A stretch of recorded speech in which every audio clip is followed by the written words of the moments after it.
Alright guys, so the recording's up, which means that this is being recorded in case you can't make it for the whole thing, or if you need to revisit this to pick up some things that you may have missed as we've gone through, or things like that. Okay. So tonight, guys, what we're going to do is we're going to spend some time in the Trading Station platform. This is FXCM's platform. If you are an FXCM client, you have the ability to use this platform or the MT4 platform. This is the one that we typically use. The main reason why we've chosen to use the Trading Station platform is because of the order types that are available. For the main reason, it's kind of the main part, is we're able to place orders, pending orders, and have multiple target levels in place that will actually stay on the servers if your computer goes down or internet goes down. Okay, versus like MT4, if you did something like that, you'd need to have a plugin or a script or an EA, and if your system went down, then you may not have that trade management ability. Okay, so there's a couple other things too. It's a pretty clean platform as well. Anyway, but we'll talk about that as we go. Okay. So let's go ahead and get started. Let me just flip the screen over. We're just going to go live into the FXCM Trading Station platform, and we'll just kind of walk through the different components that it has. We'll talk about how to use them. We'll talk about the charts, how to customize those things, how to set up templates, how to set up profiles. We'll talk about how to place orders, okay, set alerts. So those are kind of some of the things that are on the agenda, okay? And as we go along, if you have a specific question about what we're talking about, or something very similar to what we're talking about, feel free to fire away as we go. Okay, don't feel like you have to hold a question. If we're talking about something specific and you have a question about that, make sure you throw it out there so we can answer it as we go. Okay, in this case. So let me jump over here to my other screen.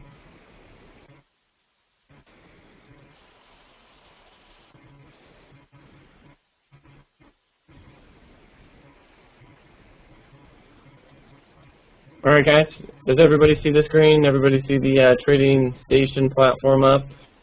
Make sure I've got everyone on the right page here. I'm hoping. Okay, thanks, Rob. All right, guys, so let's just start from the beginning. Let's start with the top left section here. This here is the dealing rate, okay? So we have a couple different views of the dealing rates that we can choose from. We can look at the advanced dealing rates, which is the window that we're looking at here, or you can use a simple dealing rates window, which gives you this viewpoint. So it's just as simple as clicking on which tab you want to view, right, advanced or simple. The simple dealing rate layout, that's very similar to what we would see in the MT4 platform. For those who aren't familiar with that, MetaTrader 4 is one of the main platforms that's used in Forex. That's kind of it's kind of a standalone product, but all the brokers basically connect to it. Okay. Anyway, so it's pretty widely used as well. But this is more of that type of format. Okay. So let's kind of walk through and let's talk about all the different components of the format and make sure you know what everything means. So obviously, guys, if we start at the top left of this box, this is the currency that we are looking at. So in this case, this is the euro dollar. Okay. So next to that, we have the time, and then if we drop down here, we have an L and an H. Okay, L and an H. Does anybody know what the L stands for and the H stands for? We got some prices associated with those. What was that? So Martina says the low and the high. The low and the high of what? Low and the high of the last candle, the last bar. What do you think it represents, Martina? The high and the low. Yeah, of the day, exactly. Yep, so exactly. So the high and the low of the day. Okay, so it gives you the low of the day as well as the high of the day. All right. So in between the low and the high, we have another number here. In this case, it says 2.4. And this would represent what we call the spread, okay? So you can see that this spread here is adjusting 2.4, it's down to 2.5, down to 2.3, so you'll see that continually change. So who can tell us what the spread is? What does the spread, what do we mean by the spread? What would we mean by the spread? And why do we care, I guess? Okay, so Michael says it's the bid-ask spread. Okay. Yeah, the difference between the amount of high and the low. So Martina, yeah, so it's the difference between the bid and the ask, right? So it's the difference between the bid price and the ask price. So yeah, so basically that's how the broker essentially makes their money, right? Is in the spread. So the difference between the bid and the ask price becomes the spread. At this point, it's 2.4 pips. So 2 full pips and 4/10 of a pip is what that represents. Okay, 2.4 pips. So that's what that's how the brokers make their money. Now, some brokers will charge a commission for each transaction, and then they'll lower their spreads. Okay, so you might get a smaller spread, but then they'll charge you like separate for a commission. With FXCM, at least if you use, I think for all their platforms, there's no commission that you'd place separate from the spread. It's all just built into the spread. Okay, that's right, Martina. It's not the difference between the low and the high of the day. It is the difference between the bid price and the ask price. Okay. All right. Rob, let's see. We probably won't get into the strategy, dashboard, and back testing. At least in these. We probably, yeah. So we won't get into that, but we will talk about alerts. Okay. All right. So if we drop down the line, guys, we have roll S and we also have roll B. So roll S and roll B. So what does that mean? Roll S and roll B. Does anybody know what roll stands for? Who knows what roll stands for?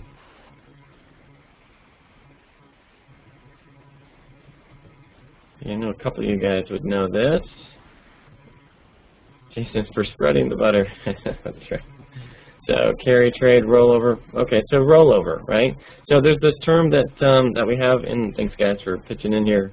There's this term that we have, or this thing that occurs in the foreign currency market, which is called rollover. Okay, so basically every currency that's traded has an interest rate that's associated with it, right? The central banks have interest rates for each of the countries, and depending on whether you buy or sell that currency pair, right, it may determine if you actually earn interest or you actually owe interest. So when you trade the currencies, you can actually earn interest, or you can actually pay interest, depending on if you're long or short a certain currency pair, based upon the interest rates that they currently have. Okay, so rollover occurs every day at 5 o'clock p.m. Eastern Standard Time. So every day, basically, if you're long the euro dollar in this case, let's say that you bought the euro dollar, right? You would end up owing. It would debit your account, the interest amount, okay? So in this case, it's 10 cents per micro contract, right, or for 1,000 currency units. If you were short the euro, then you would be credited 5 cents to your account, okay? And this is kind of a guesstimate. They don't promise these are the exact rates, but it's a good idea of what you're going to be debited or credited. So if you were short the euro dollar, then you would receive a credit to your account at 5 p.m. Eastern Standard Time. So that would be rollover if you sell, you would be credited 5 cents, and rollover if you bought it, you would be debited 10 cents. Okay? Ricky, well, each currency has an interest rate associated with it, so it becomes the difference in the interest rate. Okay, great. Okay, so does that make sense to everybody? So that's also known, I think Michael said, it's also known as the carry trade. That's a pretty popular thing that a lot of funds will use. They'll take long-term positions in currency pairs. Right now, the attractive carry trade currency pair is something to do with the Aussie, like the Aussie dollar or the Aussie yen. So if we took a look, guys, at the Aussie dollar, you can see there's a fairly decent difference between, if you bought and held the Aussie, you'd make 52 cents, right, at 5 p.m. on your micro lot. If you were short the Aussie dollar, you would be debited $1.10. So the rates in the Aussie are much higher than the rates in, like, the euro dollar, okay, because the interest rates in Australia are much higher than they are in the U.S. or in Japan, okay, because we're pegged at pretty much zero, okay? All right. Any questions, guys? Does that make sense when we talk about rollover? Now, let me just throw this out there. The type of trading that we do, day trading and swing trading, those types of things in the currencies or scalping, we really don't worry about the rollover amount that much. It really doesn't impact whether we take a trade or not. Okay, it's not significant enough to say, oh, you know what, if I sell this, I'm going to be debited at the end of the day, like $1.10, right? So we don't necessarily, it's not a big enough impact for the type of trading that we do that we build that into our trading analysis as far as whether it's going to make or break our trade.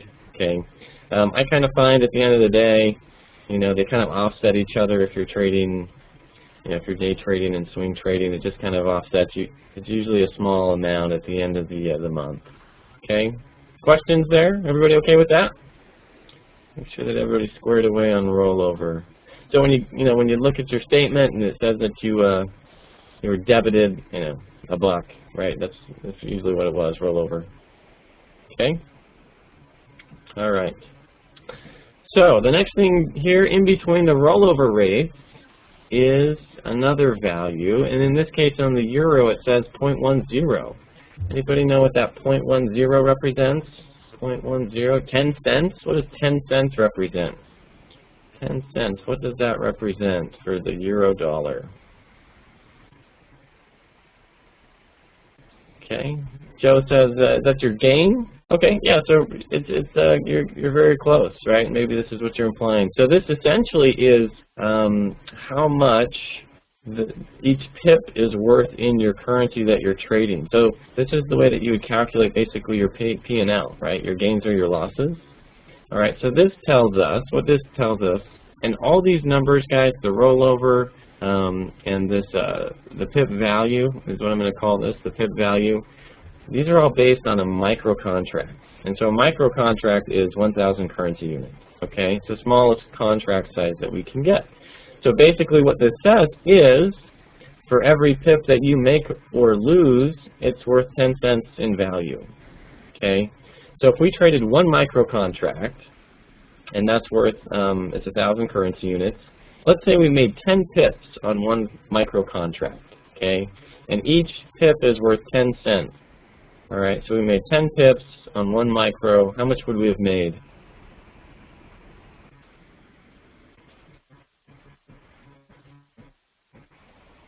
How much would we have made on that? So if each micro contract is worth 10 cents, and we've got one of those, and it goes up 10 pips, yeah, we would have made $1, right?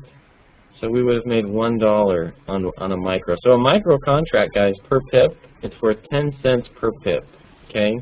Now, we can translate that up to larger contract size. So we can also trade standard lots, or we can trade mini lots. So a standard lot is 100,000 currency units. So essentially, you know, we would move the decimal over 2 places here, and it would be worth $10 per pip. Okay, so one standard contract's worth $10 per pip. One mini contract's worth $1 per pip. And this is telling us that the micro is worth 10 cents per pip. Okay, so it's easy to understand. You know, if you're trading a standard contract, it's basically $10 per pip. Okay, what if we decided to trade the euro pound? Okay, let's drop down here to the euro pound, and let's look at the this pip cost calculation, or this pip value.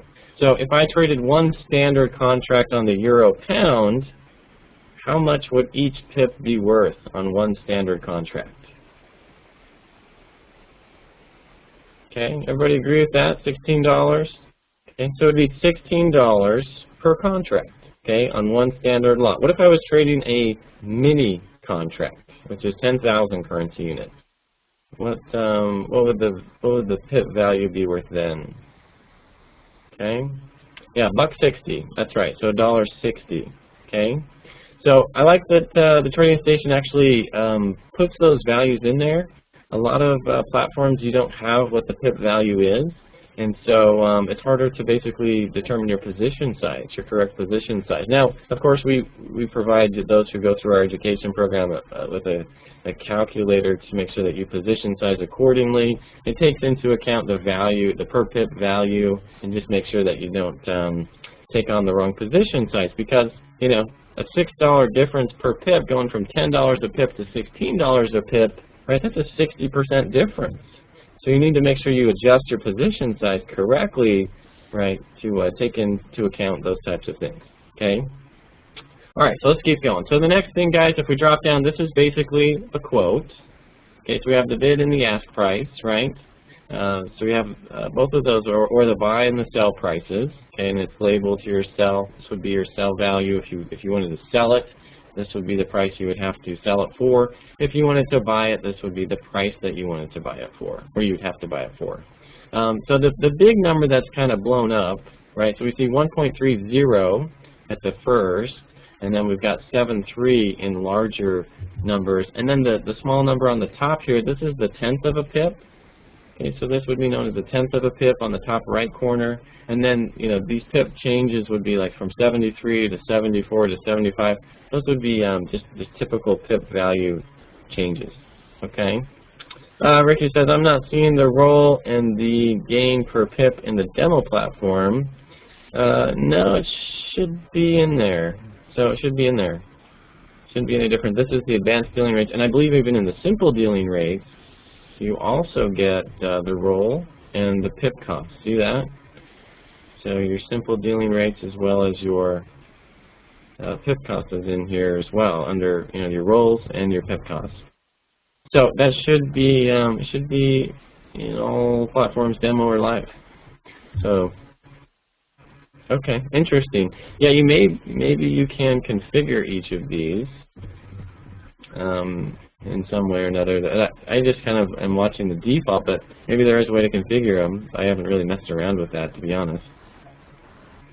Okay, but not sure why they're not showing up. You might want to see if you can configure and add or take away things, but I would assume they would just be, this would be like a default view that you would get. Okay. All right. All right, guys. So this is basically all the information that we need to know about the currencies, right? The main things that we're typically interested in is, what the spread is. Sometimes we want to see if this, the spread. One thing we usually will notice the pip value the pip value, or how much we're going to make per pip. Okay, that's something that's important to understand. But we just get all the information that we need for each of these currency pairs, either in the advanced dealing rates window or in the simple dealing rates window. Okay, so also within this, guys, you have your account information. I got this on the top over here. You can see all your orders that are out there, okay, all your outstanding orders. And then also you could put a chart in here if you wanted. So if you're trading with one screen and you wanted to be able to see both of these, you can actually place a chart within this trading station window. So you can have your charts, right, and everything else all in one window. You can also create another kind of side window that if you had multiple monitors, you could put these charts onto multiple monitors. You can either detach them and they can be free floating, or they can be part of what we call the market scope. Okay. So this contains all your information, your open positions, your closed positions. There's a news feed down here. And if you don't like the layout, you can kind of change things around. So if you wanted your account tab down here at the bottom, you could drop it down here and choose where you wanted it on this compass. So maybe what I want to do is put my account tab down here where it's on the side, and my orders tab down here with my accounts tab, and then just have a chart up top by itself. Okay. So I mean, you can come in and kind of customize the look and the feel to do all this. So Rob, the way that you do it is you see these little tabs, right? So your accounts tab or your orders tab. If you just left click and hold it, you can drag that around and kind of select where you want to put it. Okay, and there's usually a compass that pops up when you get over top of a certain window. Okay, does that make sense?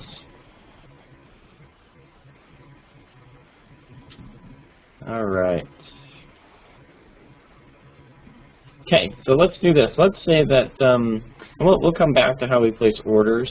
But now the other thing that we can do, guys, is we can create what we call a market scope. Okay, we can create a market scope. So if we go up here to, let's see, charts. So if we go up here to charts and we come down here to open market scope. Okay, what this is going to do is it's going to create kind of another section for us of the trading station platform that deals specifically with charts. Okay, that deals specifically with charts.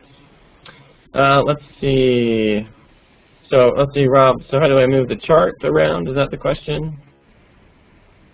Or how do I get a chart to appear in there? So let's add a chart. Let's make sure you know how to add a chart to this. Okay, so basically, guys, if we go up here to charts and go to open chart, let's just select the time frame that we want to open.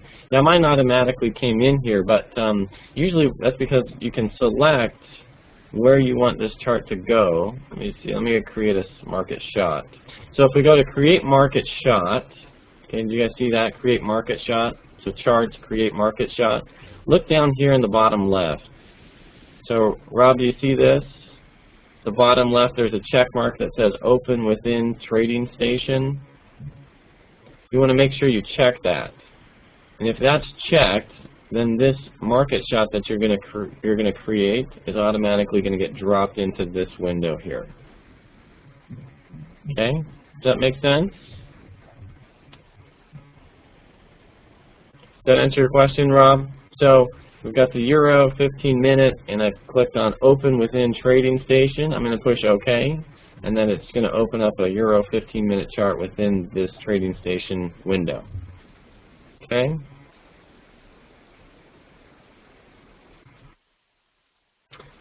So Rob, if you don't have two screens and you don't want to use two screens, no, you can put your charts right inside of this this main window. Okay? So if you'd rather just use one, you can just put your charts right inside here. Okay, so it's very flexible on the way that you want to customize it. All right? So Ricky, yeah, if some of those features aren't available, I'd just probably contact your FXCM rep and see why, but all the demos or live accounts I've seen have all that information, so kind of random. Not sure why. And actually, I think we're going to have a rep in later at the end of this to answer any questions, so maybe that could be something we could ask him.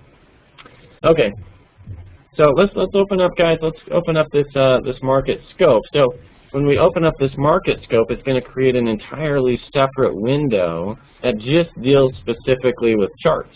Okay, so here's where we see the currency rates, the account information, right? And if we have multiple monitors and we kind of want to split things up or view more, real estate, if you will, we can open up this market scope. Okay, so let's do that. If we open up this market scope, guys, here's basically what happens. We create a window that's pretty much dedicated to the charts.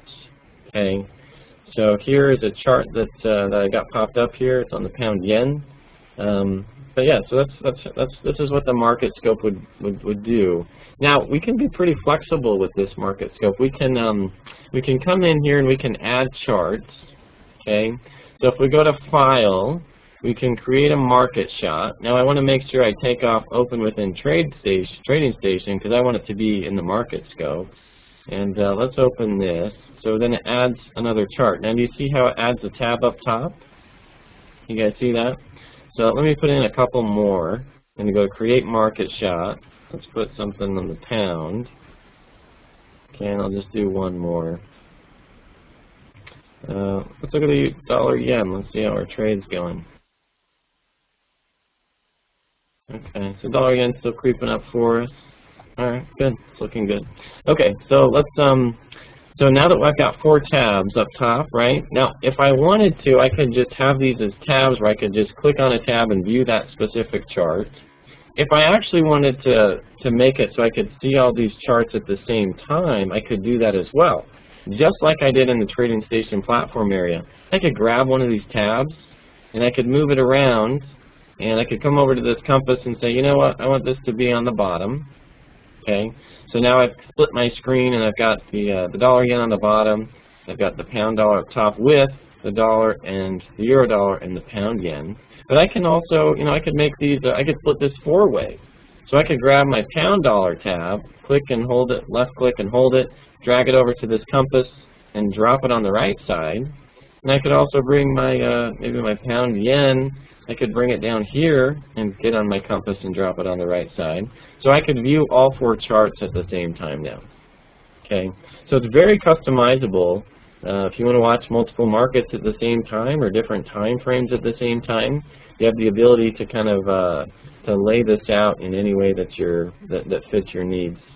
Okay, does that make sense? Everybody following me so far? Okay. All right. Sounds good. So let's talk about how we would maybe customize these charts. Now, there's actually kind of a quick way to get you back to where you were. If you guys just click on the maximize button right next to the X next to these charts, if you click on that, what it does is it stacks all the charts back up. Okay, so it stacks all the charts back up, and then if you want to go back to that wide view, just come back over here to the minimize button, and then it flips them all back into you know, the broken out view that we just had.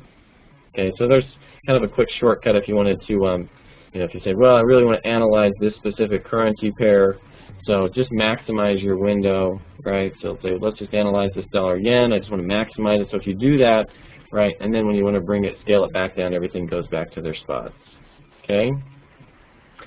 So let's say, you know, a lot of people like to use indicators, or they like to color their charts certain ways to kind of get the look and the feel that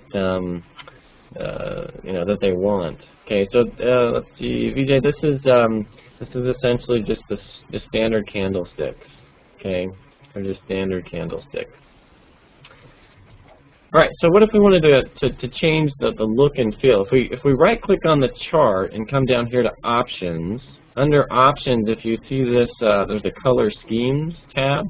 Now, Trading Station comes with 4 default color schemes that you can kind of choose from. Maybe you're somebody who likes the dark background instead of the white background, so you could just click on dark and apply that, and then it'll give you a dark background option. Okay.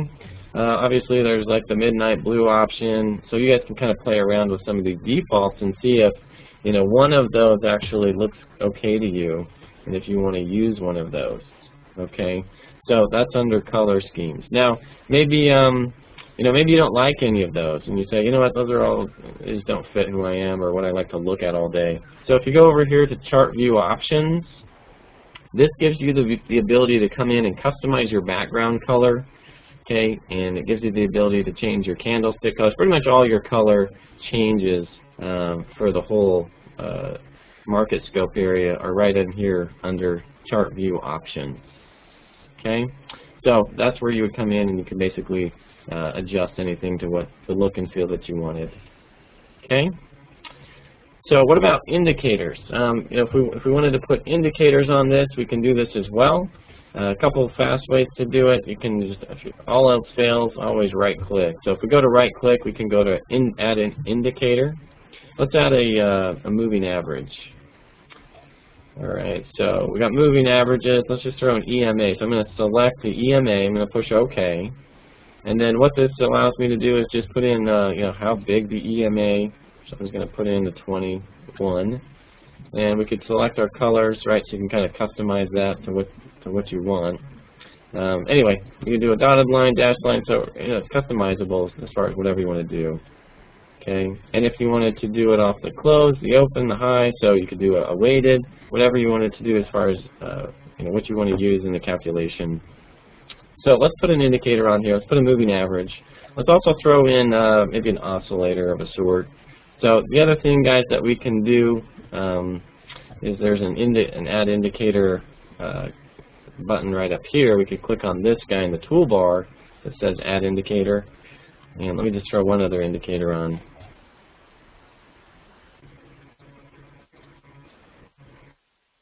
Okay, so maybe we come in here, guys, and we add the indicators that we like, and you know, we basically just want to we don't want to lose the work that we put into it, and actually we might want all of our charts to look like this.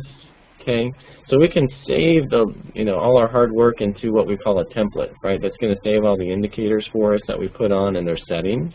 Okay. Let's see, Martina, how do you configure a EMA? Yeah, so basically, Martina, when you add your indicator, okay, and you select EMA, you push OK, where it says the number of periods, here's where you would just type 8. So that's where you would put an 8 in for the 8 EMA. Okay, does that make sense? Okay, so that's where you would do that. Now, if you put your indicator on and maybe you did the wrong one, you can just highlight it, just left click and highlight it, and if you right click you can change it. So you can come in here and adjust the number or edit it.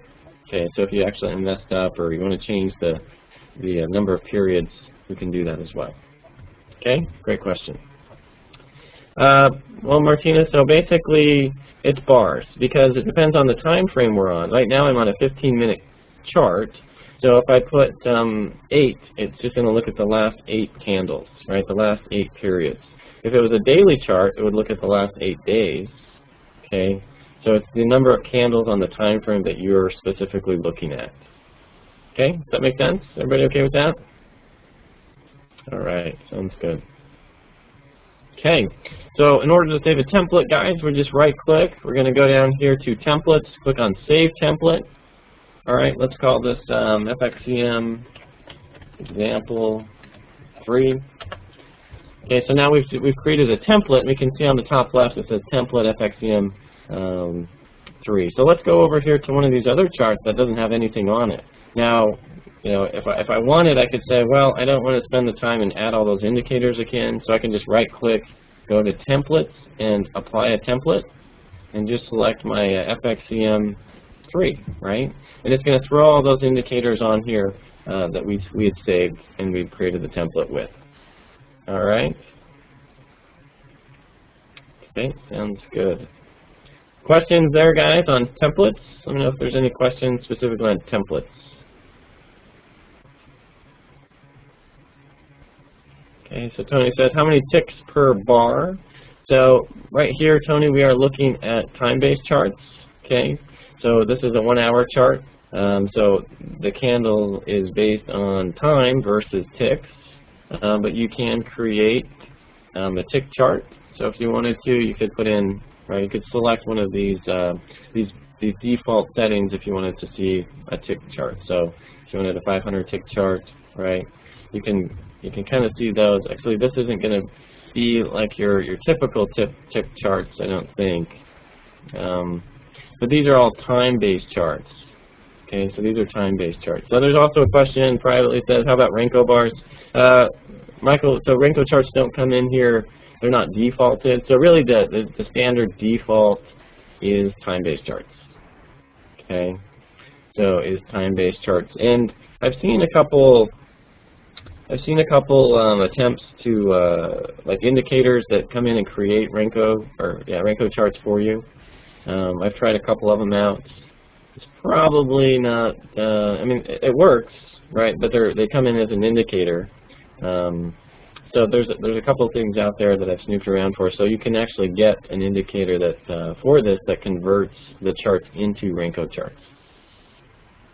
Okay. All right.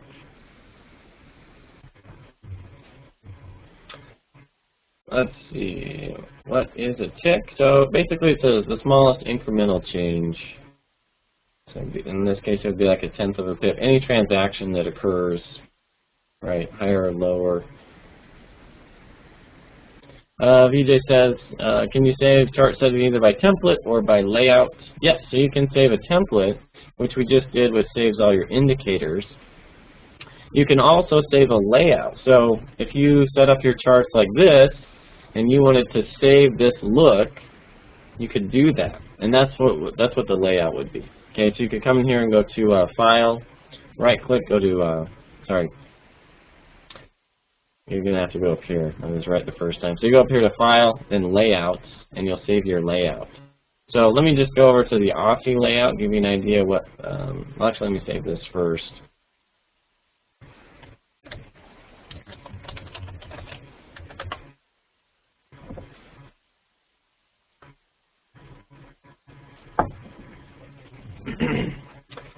Alright, let's see. So if we go up here to File, Layout, so if we open my Aussie dollar layout, right, you'll see that I've created a layout for the Aussie, and this will pop back up. So here's another layout that I created and saved.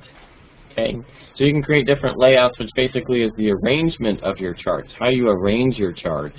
The templates are basically the indicators that you actually put onto the charts. Okay, does everybody understand the difference between those?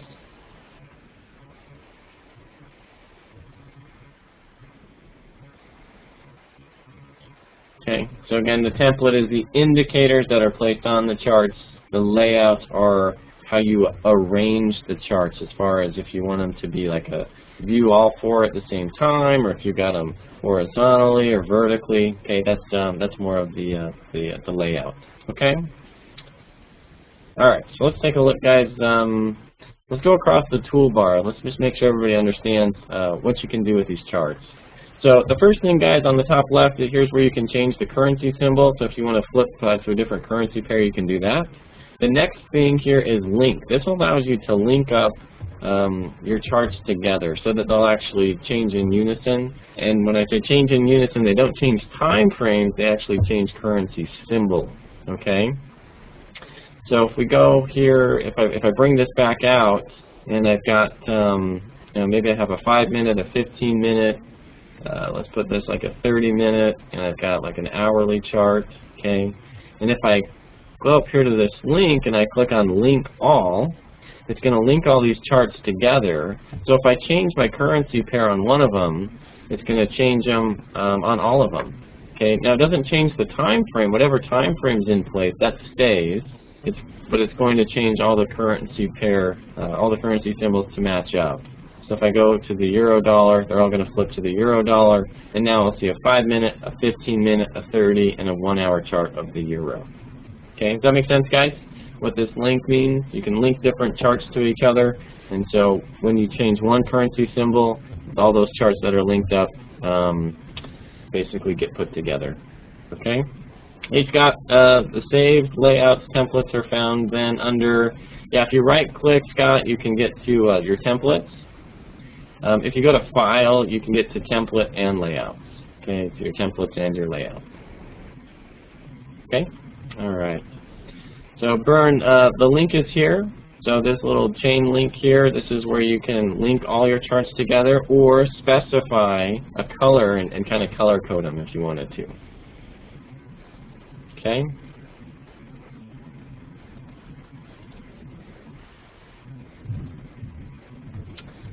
Yeah, I think you could, so with the snapshot, to be 100% honest, I haven't played around with that much. Let's see what the date is. Yeah, so that's exactly what it is.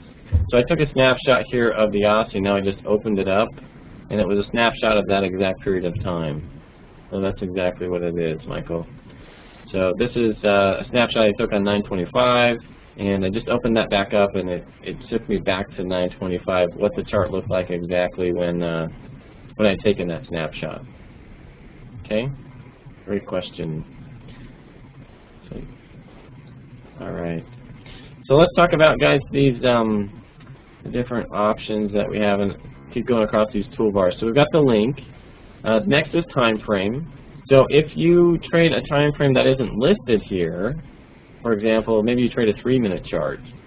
Okay, so what you can do is you can actually come up here and just type in M3, and this will create a 3-minute chart for you. So if you trade 2-minute charts, you can put in M2, and it'll create that time frame for you. Okay, so if you're trading time-based charts, you can kind of put any customized time frame in there, and this will plot for you. Okay. So the next one, guys, if we look at this, this is your chart mode. You can choose between the chart that you want to plot. Again, this is candlesticks. This is what I typically use. You can actually plot your chart by the bid prices or by the ask prices. Okay, so if I flip this over to the ask price, just watch how the candles slightly shift. Okay, because it's going to plot them according to the ask price versus the bid. Okay, so you'll see a slight shift in the candles, right? You see how that shifted? So you see a slight shift in the candles if it's based on the bid being hit or based on the ask being hit.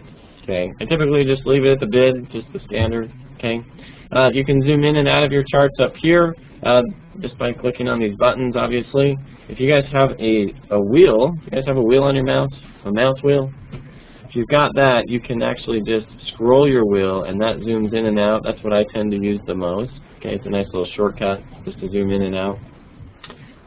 Let's see, if you want to zoom in, let's say that you're looking back in history and you found a spot on your chart and you said, you know what, I want to zoom in to this spot right here. That's what this next button is, zoom in by now. So if I click that, I can just highlight the area that I want to zoom into. Okay, so I'll just highlight that area, and then it'll zoom into that for me.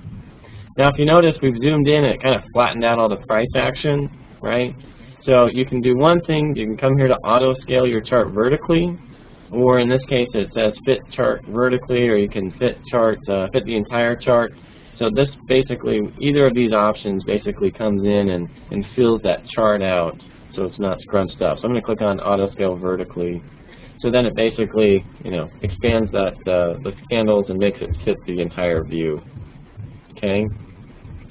The next thing I would be aware of is the lock view. So lock view is important if you guys like to go back and do some back testing manually, if you like to do some manual back testing.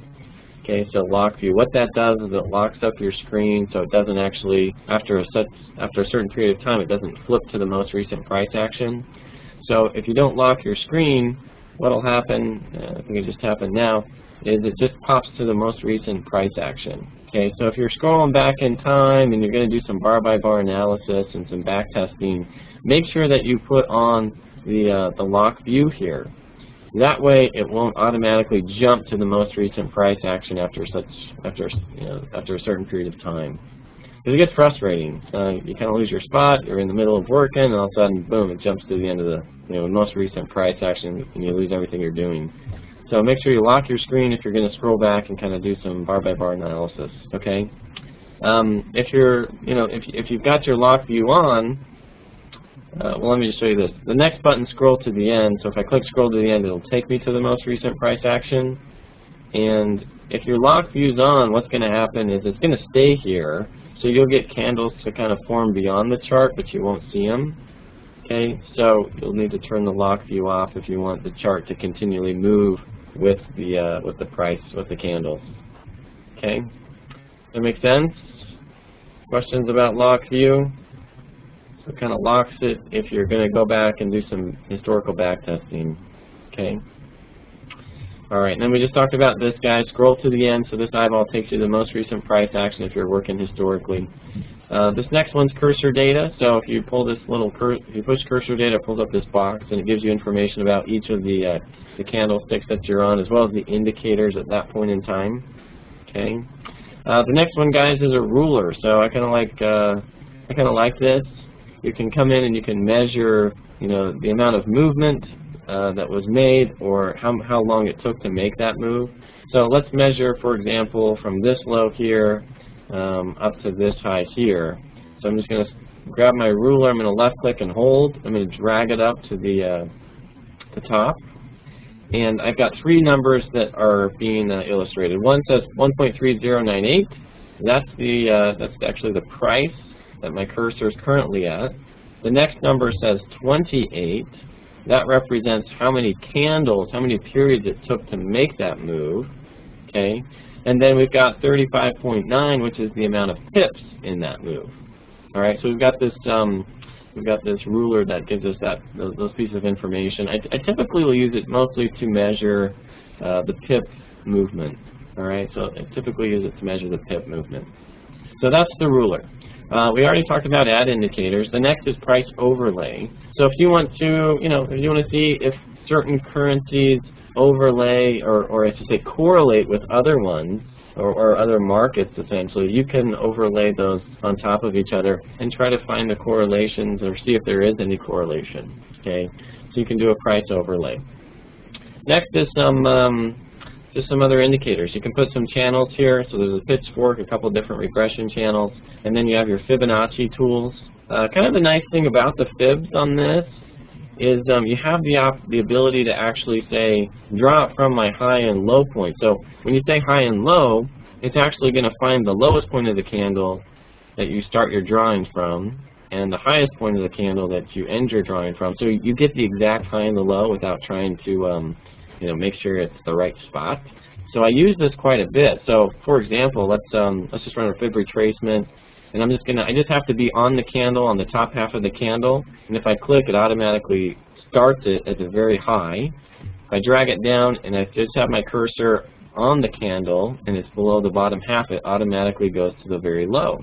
So it's always an accurate measurement. I'm not sitting there trying to make sure it's the exact high or the exact low, but it automatically just is attracted to it and starts drawing there. Okay. And again, you can customize these fibs. All right, you can just right-click and change the fib. You can add the different fib levels if you use these tools. Okay. All right.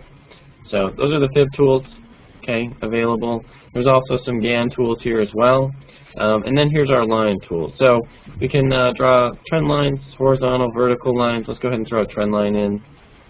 And again, with the trend line, guys, we can do the same thing. We can have it be attracted to the high and the low. We can do a freehand, right, or the closing prices.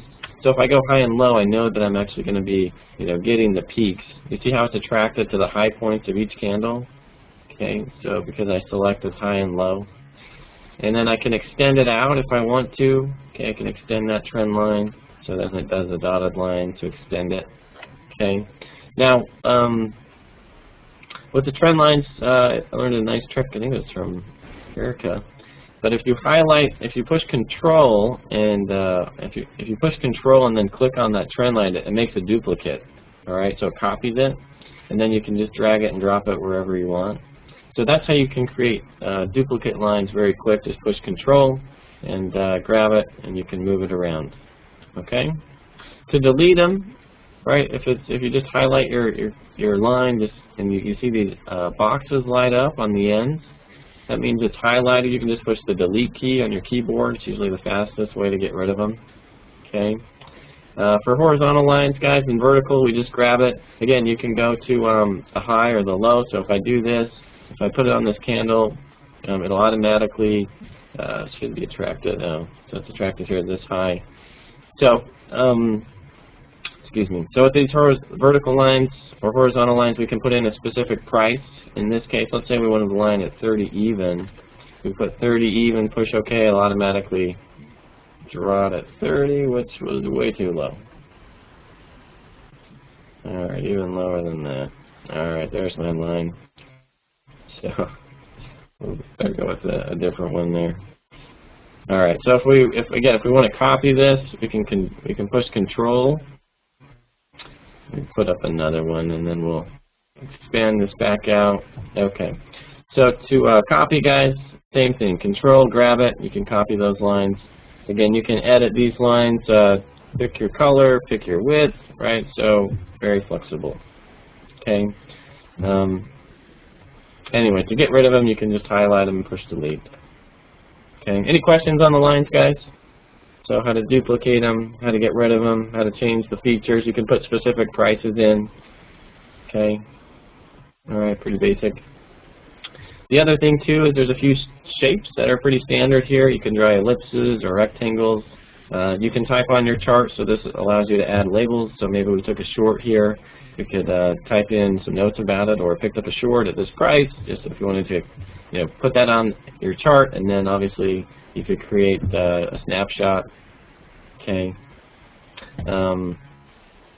Here's an eraser. So if you do have lines on here and you don't want to highlight it and push Delete, then you can come in here and just click on it with your eraser, and it erases anything on the chart as well. Okay, so the chart elements, guys, this shows you everything that's on your chart, as your indicators, your horizontal lines, and you can delete things here as well. So if I want to delete these horizontal lines, I would just highlight them and remove them. Okay, so that's pretty much all the things in the toolbar. All right, let's talk a little bit about how we place orders, and there's a few different ways you can do it with this platform. One of the easiest things that we can do is just right-click on our chart. And we can create an entry order right from our chart. So there's either an entry order, which is highlighted right now, and basically what that means is a pending order. Okay, so if you want to place a pending order, you would just create entry order. If you don't want to do a pending order, then you would do a market order.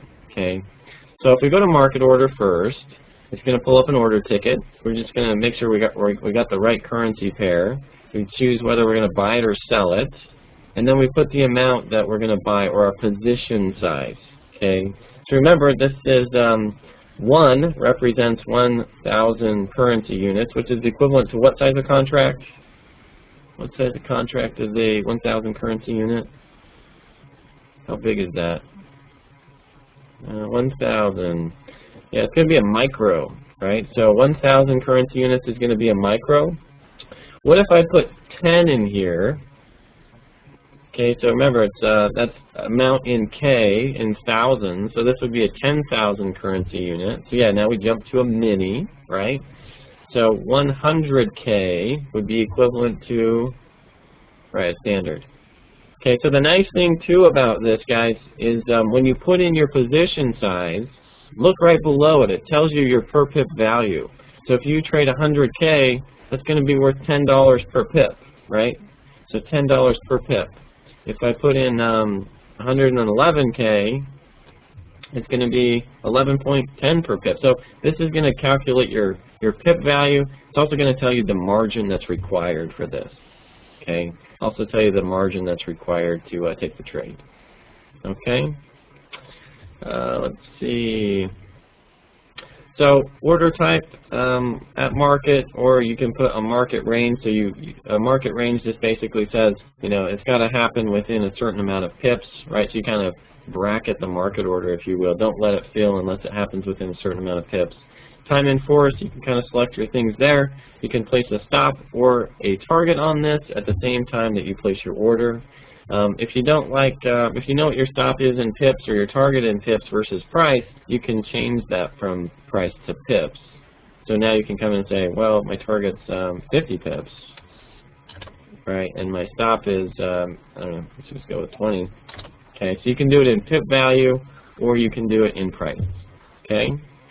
Now you can also add a trailing stop here as well. So with the trailing stop, there's a couple different options. There's a, well, number one is no trailing stop. Number two is a dynamic trailing stop. Who knows what a dynamic trailing stop is? What does dynamic mean? So what would this mean? Dynamic trailing stop. Okay, so Martina, yeah, so basically, what's our stop loss in this case? So in our example, what size of stop loss do we have?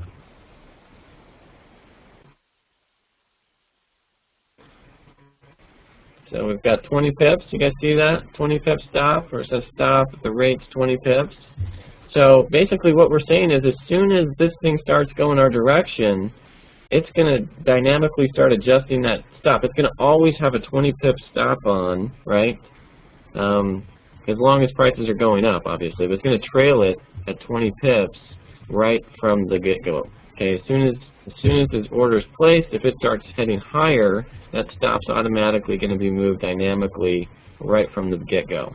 Now, you could come in here and say, well, let's do a fixed trailing stop, okay, and put a specified amount. So if you don't want it to be the same as your initial stop loss, you could come in here and put a fixed trailing stop. Okay. All right. So the other thing, guys, that's market orders. Now, if if you're trading from this platform and looking at the dealing rates, obviously if you click on buy or sell, any of these big buttons, that's going to create a market order ticket as well. Okay, so that'll create a market order ticket as well. So the other order type, guys, that we most often use are going to be some pending orders. So if we right click and go to create an entry order, this is a pending order ticket. Now, if you notice, most of you may be familiar with some of the different order types, like a buy stop, a sell stop, a buy limit, and a sell limit, right? You guys familiar with those? Anybody use any of those order types? Anybody use those kinds of orders? Pending orders? Okay. So sometimes they can be difficult to understand exactly what they do, like we teach in the course about them, but sometimes they can be kind of confusing and when you would use them and why you'd use them. Well, I like that the trading station, they basically have come in and basically said, just tell us what price you're trying to get in at and we'll place the right order for you. So let's assume that we're looking at the euro and we say, hey, you know what, the euro takes out this level here, we'll call it 30, I don't know, what is that going to be? Wow, this is pretty tight. We'll say if it pops above 30.80, we want to get in. So I could come in here and say, okay, I want to buy the euro. Okay, I'm going to do 10,000 K, which is a mini. And I can put in my rate. I can say, look, if this thing trades up to 30.80, buy it for me. Okay, I'm not sure what order type it is, but if it goes up to 30.80, that's where I want you to place the order. Okay, so I'm going to go ahead and place that. And what we'll do is we'll see this pending order be placed up here at 30.80. So it says entry buy, right, and then it says 30.80. So what kind of an order would this really be, though? What kind of order is being placed here? Does anybody know? What kind of an order would we be placing at this point?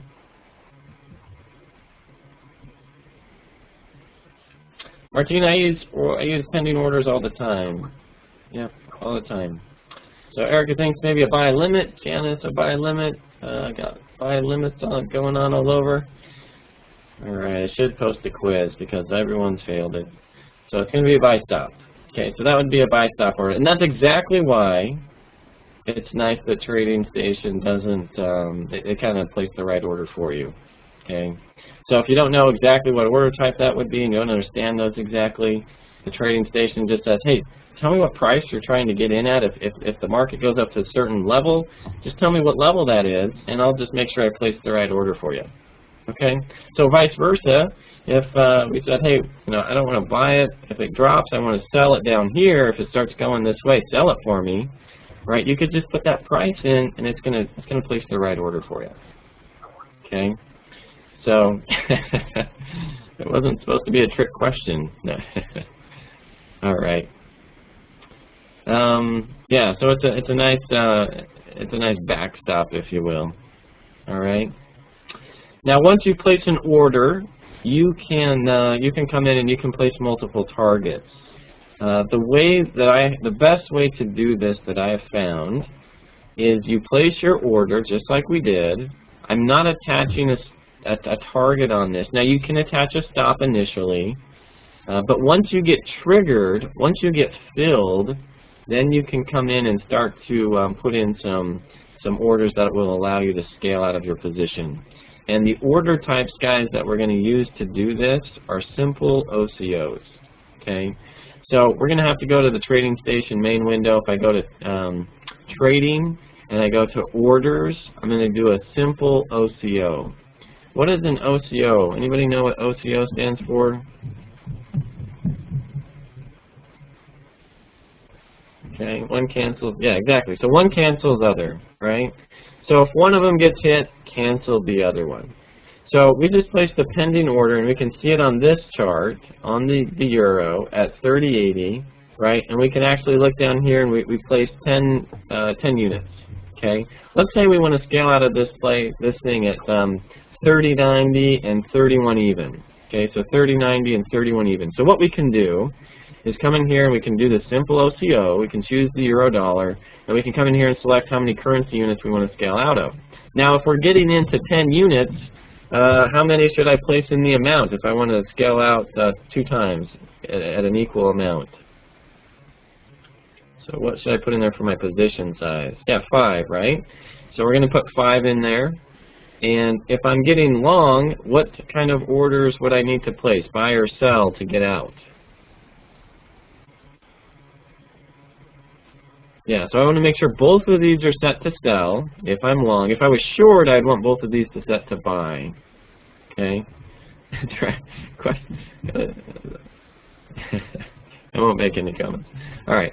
What we want to make sure, guys, if we're going to do this to take profits, we want to unsync the orders. Okay, so unsync the rates, I should say. All right, so let's do this. Let's put our target here at 30.90, and then let's put a stop loss on the other side. Let's say if it drops down to 30.70, we want out. Okay, so I'm going to put one of them at 30.90 for a target, one at 30.70 as a stop loss. So I'm going to place that. Now look at my chart. You guys see I've got a sell order here at 30.90 and a sell order here at 30.70. So this is acting as my target. This is acting as my stop loss. Do you guys see that? Okay.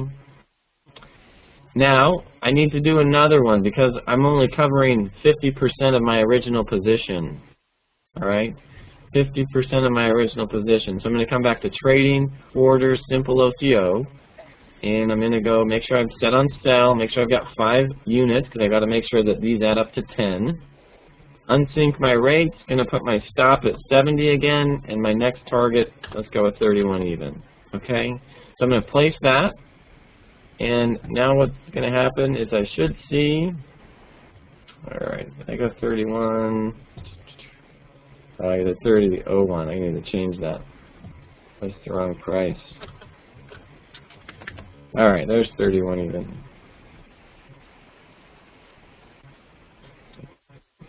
I keep messing up on this guy or what?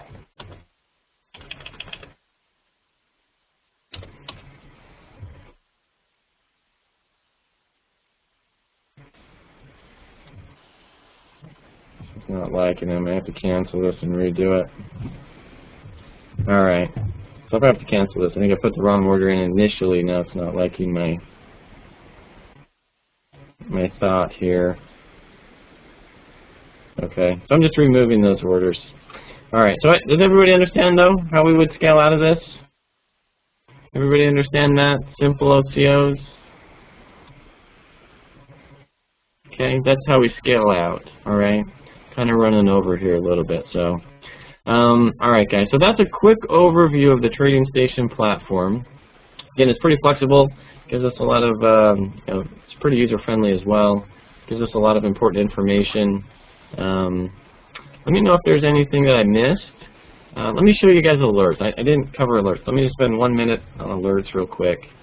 To set alerts, guys, all we're going to do is right-click, okay, and we can go down here, let's see, to price alerts. Okay, so just right-click and go to price alerts. And when you're under price alerts, there's quite a variety of different types of alerts that you can set. You can require crossovers, so there's a lot of options on how and when you want this to alert you. Okay, but this is where you would set up price alerts. There's also, alerts that you can set if indicators cross certain levels, things like that. Okay. Hey BJ, RAF regression. Let's see. I think there's one here. Yeah, so there's not exactly that one. These are the two channels that come standard. Okay, just a regression channel.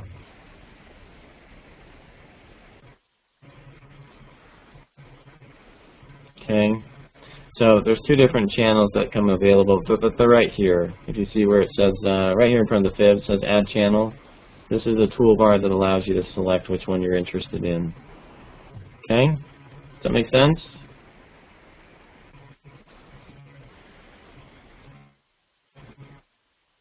Alright. Alright guys, so I'm going to turn it over. Any other last minute questions? Let me know if there's any last minute questions or comments. I'm going to make sure I cancel these orders, because again, one thing to remember guys, when you place these, your target levels to scale out, and you place those simple OCOs, make sure that you're in the position. Okay, make sure that you're in the position first. Alright, that's an important thing to remember. Okay, that you've got to be in the position first.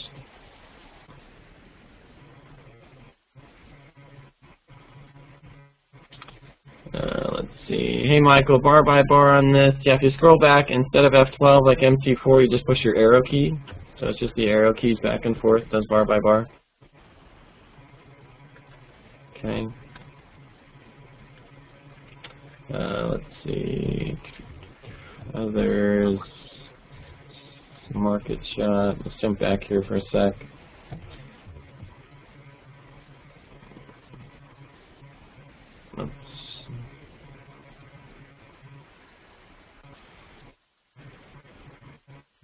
So, Erica, so for a snapshot, you can just click on Save Snapshot. Okay, and then it's going to take a snapshot of the screen that you're looking at. You just name it. Okay, just identify it. So if it was a setup, you could put the currency pair, the setup, and maybe the date. Okay, and then you can come revisit that. Just like I'd done one earlier. So if I go to snapshots, I've got one here of the Aussie, New Zealand. Okay, but you can just go to snapshots. Save a snapshot, and it's going to save this chart. Okay. All right. All right, guys. I need to turn it over here. So, thanks, guys, for attending. Hopefully, you were able to pick up a few different pointers on the Trading Station platform. Again, this is being recorded, so if we cover something a little too quick, or maybe you missed something, you can always come back and revisit. Let me throw in my email if you guys have any specific questions for me. Let me just say this one more time is something for you guys to really consider. We've had a lot of people really jump on this, so let me just remind everybody that we're going to be doing 3 sponsored workshops, FXCM sponsored workshops, one on December 19th. It's a price expansion. It's going to be in great depth. You guys will be able to walk away with a very specific strategy that works very well. And then January, February, we're also going to be doing 2-hour workshops, normally priced around $200 to $300. So the intent is, guys, that if you have they're being sponsored by FXCM, so the intent is that you take the money that you would spend, for these education and just basically be able to fund your account with it. Anyway, so they're free for anybody who has live FXCM accounts. Think about it. Again, it's probably save $600 to $800 as far as education costs, and we want you to spend that, put that into your account versus give it to us. So if you guys have questions about that, let me know. If I can help out in any way, we can try to get that facilitated. If you guys have any questions in general about the platform, about the course, or anything else that I've done that you guys are curious about, feel free to let me know. Let me just throw my email in here.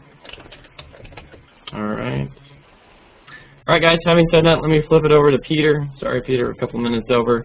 Peter's our rep from FXCM. He can answer some questions, talk to you a little bit about our relationship, etc. Okay, so let me give it to Peter, and we'll go from there. Thank you very much, Jared. Wonderful presentation there. We appreciate it. Jared's exactly right. I am from FXCM, and just wanted to give you a real brief overview of just the relationship with FXCM and CTU Cyber Trading University. We do have a relationship that we set up just because we have found that a lot of the CTU clients are exactly the type of clients that FXCM is looking for. And the reason for that is just, again, because FXCM does primarily operate as a dealing desk firm. And so what that means is that the only way that we make money is when our clients trade.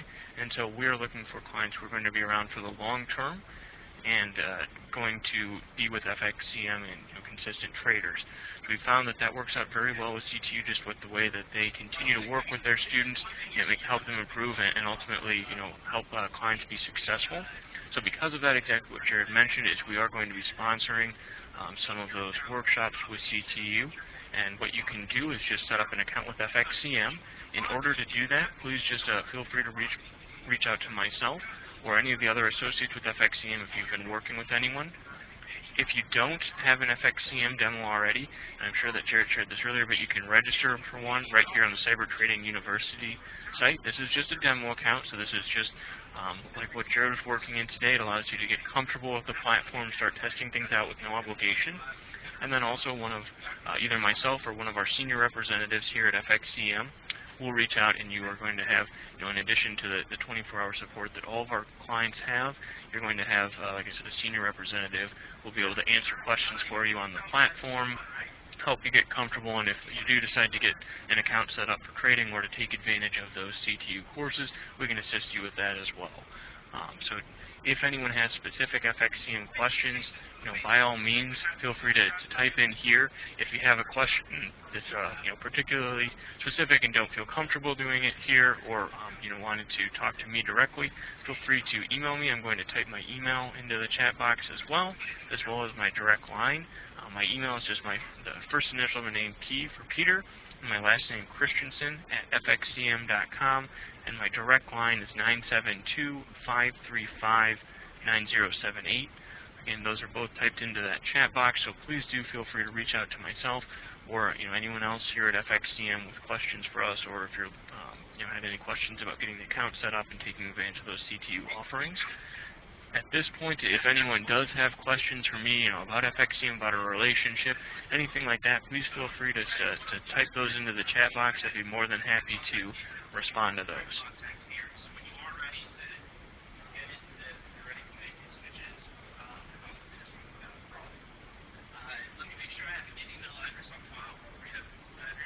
Or if there were any questions that came up earlier in the session before I came in, does this apply to Australian accounts? Mark, great question. I don't see any reason why we wouldn't be able to allow you to trade. We do have an office in Australia and regulation down there, so it's my understanding that that should be no problem. Frank, wonderful question. Is there an amount required to start? So a very good question. Typically, in order to take advantage of that, you would be looking at the bare minimum of $500.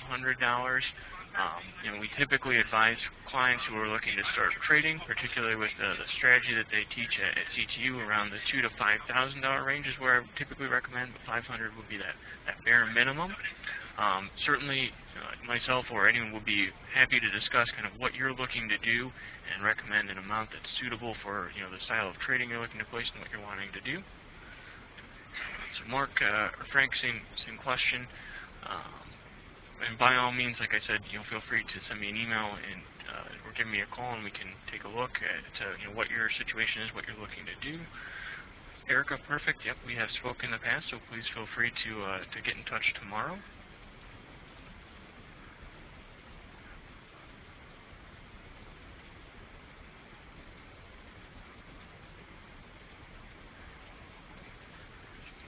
Do we have any other questions at this point?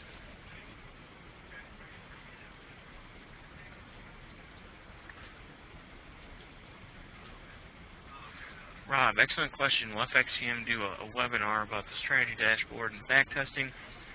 Typically, we won't have a webinar that goes into that in depth. We do also have some similar platform walkthroughs where if you log in and ask some questions about that, one of our webinar hosts may be able to touch on that for you. And then we also do have a good deal of written material with some screenshots that can help you out with that. So, if you do have some questions about using those strategies and backtesting, please don't hesitate to get in touch with us. I'm certainly happy to, go through that with you and help you get started. Will you get a link from CTU? Perfect. Jared, if you have a CTU link that you could drop in there for him, perfect. It's right there.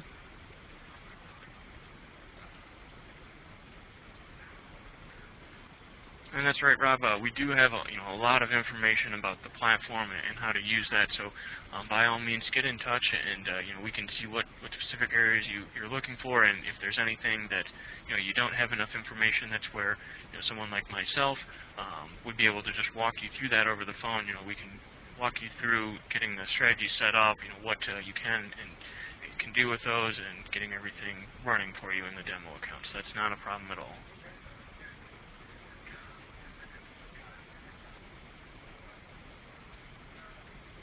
Perfect, and Rob, if you didn't see Ricky let you know that Jared does cover that in the Forex course, so if you are able to get enrolled in that course, it should be covered in a little more depth, and you can get into it there as well.